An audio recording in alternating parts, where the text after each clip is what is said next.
Biblia inasema nikasikia sauti kutoka mbinguni ikisema, andika, heri wafu wafao katika Bwana tangu sasa, naam wasema Roho, wapate kupumzika baada ya taabu zao, kwa kuwa matendo yao yafuatana nao. Naomba nianzie hapa. Ni neno mlilolizoea, kwenu imekuwa ni kama ngonjera. Hata nilivyotamka kitabu watu wote wakatamka kwa kichwa ya kwamba linasema hivi, ndio. Lakini naomba unisikilize vizuri. Biblia inasema heri wafu wafao katika Bwana. Heri wafu wafao katika Bwana. Yaani afadhali watu wanaokufa wakiwa kwa Bwana, wapate kupumzika kulingana na taabu zao. Lakini wanapokufa matendo yao, jambo jingine ambalo ni jipya, matendo yao yanafuatana nao. Kitu ambacho nataka kukizungumzia hapa ni matendo gani unayafanya ukiwa hai. Tutafanya ibada siku ukifa. Tutafanya maombi siku ukifa. Tutafanya kile ambacho unakitaka. Tutachoma mishumaa pale kaburini kwako. Tutakujengea marumaru tutaweka. Lakini elewa, ulicho nacho sasa kitafuatana na wewe. Unachokifanya sasa hivi kitafuatana na wewe. Haiwezekani unakunywa bia halafu eti bia zisiache kufuatana na wewe. Ukifa zitafuatana na wewe. Nimeenda kule, kuna utamaduni kidogo kule kanda ya Ziwa. Nimekuta kuna utamaduni fulani.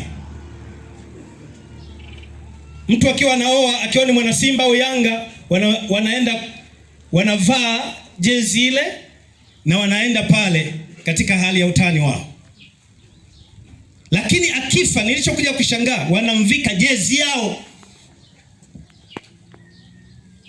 Hii inaonyesha kwamba matendo, kwa sababu alikuwa anashabikia ile timu, basi amekufa, lakini huko aendelee kushabikia. Sasa jinsi ya mfano ule ninauleta kwako wewe ambaye tuko mimi na wewe leo duniani. Tunafanya kitu gani? Ni kitu gani ambacho kinafuatana na sisi? Je, ni umalaya? Je, ni wizi? Je, ni pombe? Je, ni unafiki? Na bado tutasema sisi ni watu wa Mungu? Na bado tunaenda kuabudu? Unawezaje kwenda kuabudu wakati wewe ni mchafu?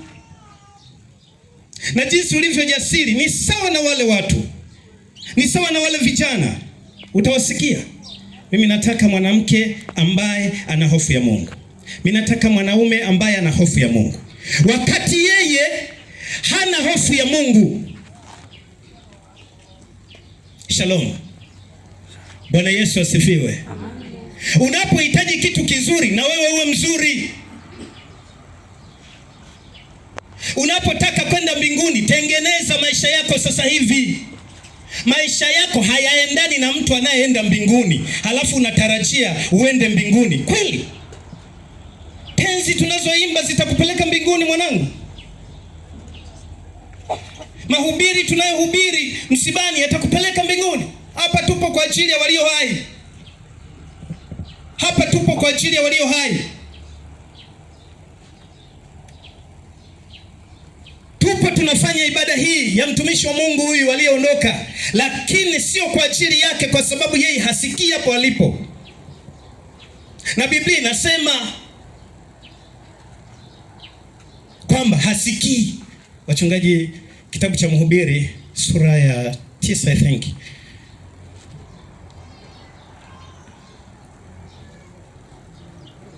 Naomba nifunulie mmoja pale ambapo anasema mtu akishakufa kila kitu kimekwenda. 9:5 I think.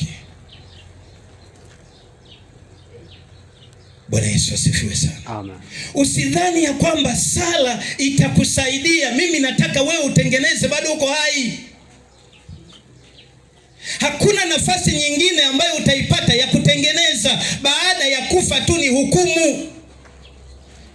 Hautahubiriwa ukiwa kaburini tena. Matendo yako yataendana na wewe. Yaani wewe cheza tu na Mungu. Wewe wachezee tu ibadani pale, nenda kaimbe tu kawaida.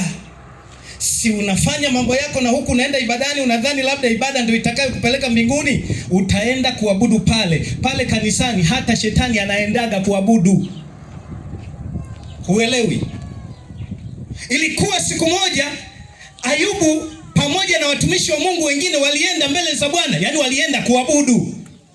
Na Biblia inasema naye shetani akaenda katikati yao. Maana yake alienda kuabudu. Fuatilia vizuri. Hatuwezi kusema kwa sababu unakuja kanisani basi wewe ni mtakatifu. No. Halafu kikao kile pale shetani wanajadiliana na Mungu vizuri sana. Yaani Mungu anamuuliza shetani, umetoka wapi? Hivi utamuuliza mimi, utaniuliza nimetoka wapi? Nimerudi nyumbani, alafu nimefika nyumbani kwako nasema ulikuwa wapi? Maana yake kitendo cha kusema umetoka wapi ni mtu anayemuuliza mtu anayeishi hapa. Maana yake huko kanisani shetani anaishi. Usidhani ni wewe tu mtakatifu unaishi pale. Tuko na wewe pale, lakini na shetani yuko pale. Wanajadiliana na Mungu vizuri kabisa. Sasa ataogopa maneno yako? Ataogopa maombi yako? Ataogopa kwenda kwako kwa ibada wakati matendo yako hayafai? Yaani kile unachokifanya kitaendana na wewe. Mmepata watumishi? Naomba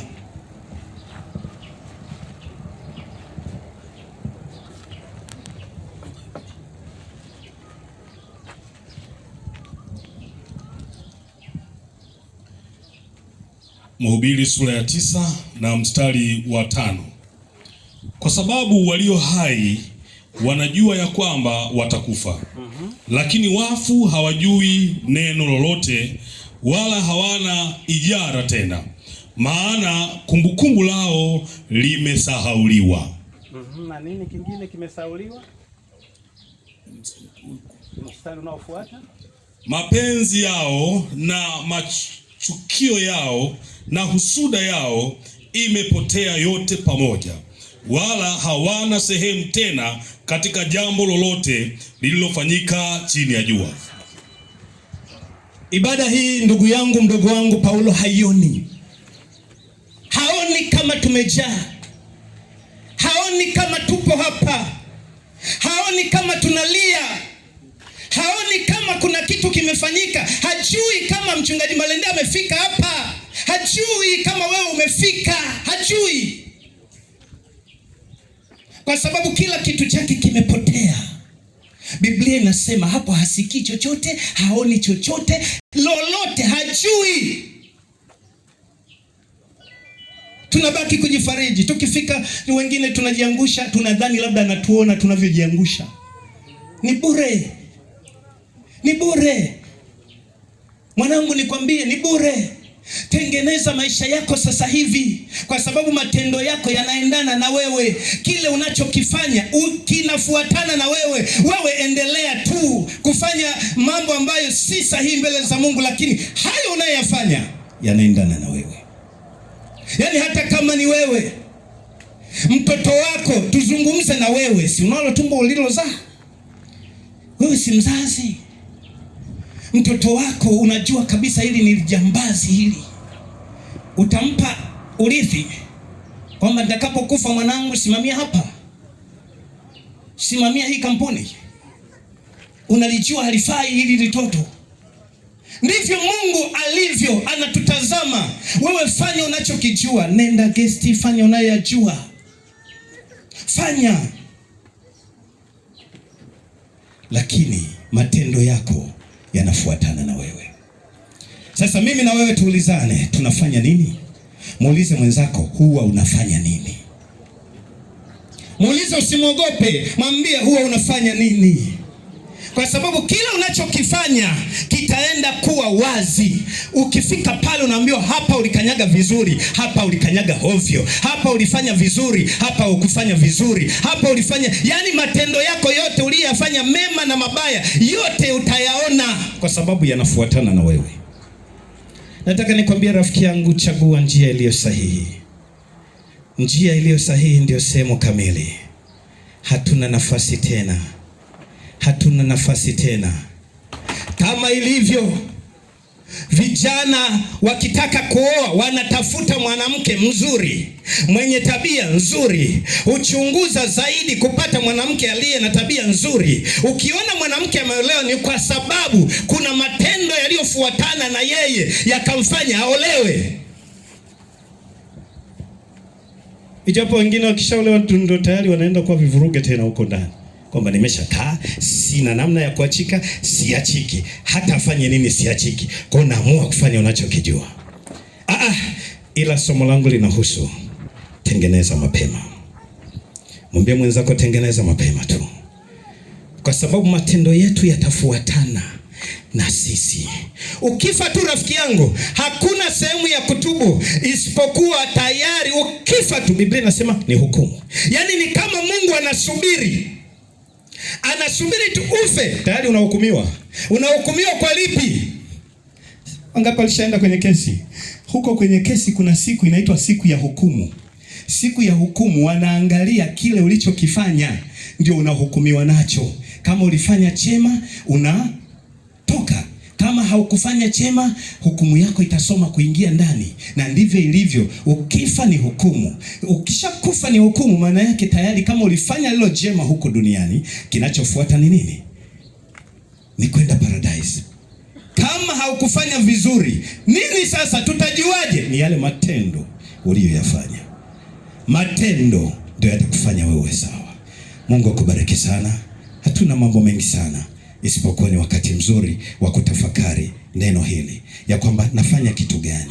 Leo wewe ni binti, leo wewe ni mama, wewe leo ni baba, wewe ni kijana, lakini unafanya nini? Nini kinatokea hapo mbele? Kifo kipo. Yani wakati wowote tunaweza tukaondoka. Hatuna namna ya kufanya.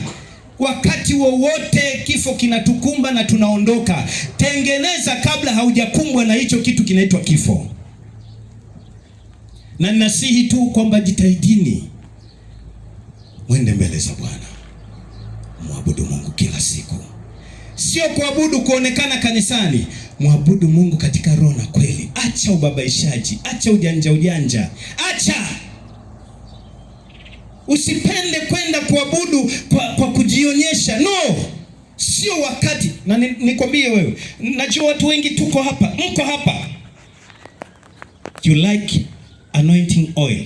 Mnapenda sana mafuta ya upako, mkiamini ya kwamba ukiwa na mafuta yale ndio Mungu unaye. Na kwambia hivi, tulishafanya research pale Dodoma, tumishi wa Mungu. Siku moja nimekutana na kahaba anajiuza. Tuko na kijana wangu huyu, tukasema ngoja tuangalie anasema nini, na tukasema tunataka kununua, maana pale kuna bei tofauti mpaka za 2000 ziko. Tukampata wa 6000. Nikachukua 6000, sio gharama kutaka kujua kitu. Nikachukua 6000 nikamlipa. Akasema nani sasa, maana tuko wawili kwenye pikipiki, tuko wawili. Akasema ni nani sasa, ni wewe huyu uliyempakia au wewe dereva? Ashuke twende.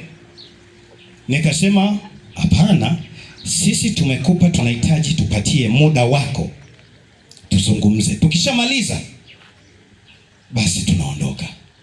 Wakati nazungumza naye akasema mazungumzo ndio unanipa 6000? Asa wapi? Hii inaweza kaniharibia kabisa. Ngoja nichukue mafuta ya upako nimwagie hii hela. Alichukua mafuta ya upako mbele yangu. Mimi tukabaki kutazamana na kijana wangu. Ina maana mafuta ya upako mpaka huku. Tukasema swali la kwanza la kumuuliza huyu ni hili: je, mafuta haya yanasaidia nini? Anasema unaweza ukalala na mtu ambaye atakuachia mkosi, usipate tena biashara.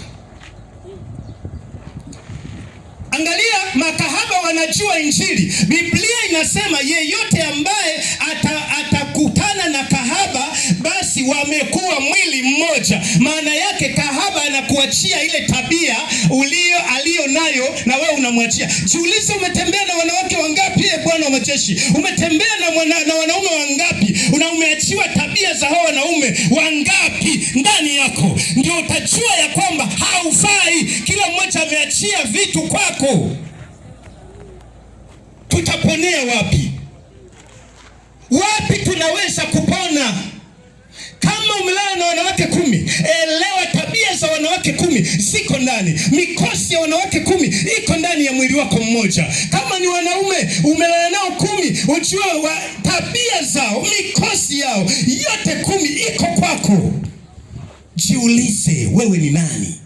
Halafu unaenda kudanganyika na mafuta ya upako eti ataondoa mikosi. Haiondoki mpaka tabia yako ibadilike. Badilisha tabia yako leo. Hakuna jinsi ya kubadilisha zaidi ya kumpokea Yesu Kristo na kuyaishi mapenzi ya Kristo peke yake. Hakuna nafasi nyingine utakayopona rafiki yangu zaidi ya kumwangalia Baba yako aliyoko mbinguni katika haki na kweli. Tusidanganyane. Utachukua mafuta ya upako, utamwaga vitandani, utamwaga kila mahali, lakini mikosi haitoki bila Yesu Kristo. Haitatoka bila Yesu Kristo. Sio kwamba ninapinga mafuta. Mafuta ya upako ni kwa mafunuo. Haimaanishi ya kwamba watu wote hapa nikiwagaia mafuta basi watapona magonjwa yao. Yanakuja kwa mafunuo. Malenda, mpatie yule pale mafuta, na ukimpatia atakuwa mzima. Haimaanishi sasa ndio na yule na yule na yule. Mkiendaga mkiwa mnauma malaria, mwingine anaumwa malaria, mwingine anaumwa ukimwi, mwingine anaumwa sijui kifua, mtapewa mseto. Wote mtapewa mseto. Kuwa na akili kidogo basi. Amen. Jaribu kupambazuka. Watu wanawadanganya. Na hii nitaongea siku zote. Sipingi mafuta, nimekwambia. Sipingi maji, ila ni kwa mafunuo. Ukipewa kwa mafunuo, mchungaji Maswaga, funua. Ila siku hiyo ikiwa anointing oil kwa watu wote, Bwana amekupatia, sawa. Kwa sababu sikakwambia wapatie. Lakini awe amesema. Usiende kimya hivi hivi. Naomba utafute nafasi ya kutengeneza na Mungu. Leo mafuta yanatumiwa mpaka na makahaba. Mafuta yanatumiwa na watu wengi. Mwingine anabana ana mafuta. Hayo mafuta anamwagia kila jioni na asubuhi ili apate wateja kwenye baa yake. Hivi unataka kunidanganya, kuniambia ni Mungu yupi anaweza hayo? Mwanangu, ni Mungu yupi huyo ambaye tunamgalagaza amekuwa ni mtu kama mdoli yani? Hapana. Matendo yako yatafuatana na wewe. Nataka nikwambie matendo yako yatafuatana na wewe. Uendelea kung'ang'ania dunia, lakini matendo yako yatafuatana na wewe. Kwa sababu nimeongea haya, mimi sina tabia kusema mtu aliyekubali injili sijui anyoshe mkono au aje. Sina hiyo. Nimekwambia tafakari maisha yako. Nenda ukatafakari upya, waza vizuri. Makanisa yapo yamezunguka mpaka karibu na mlango wako. Nenda kaabudu. Nenda kaabudu katika roho na kweli. Acha ujanja. Acha wizi wa wanaume. Acha wizi wa wanawake. Acha tabia za hovyo. Acha. Simama imara na Mungu sasa. Amen. Simama kwa miguu yako. Nitaenda kuomba. Utashika katika kifua chako. Nitaenda kuomba kwa ajili yako. Tafakari neno hili. Ukiwa unasimama, tafakari neno hili.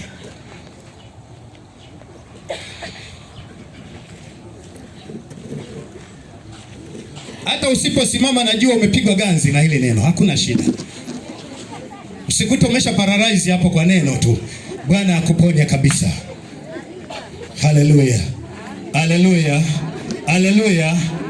Mwambie mwenzako rekebisha mahali ulipokosea. Basi shika moyo wako mahali hapo ulipo.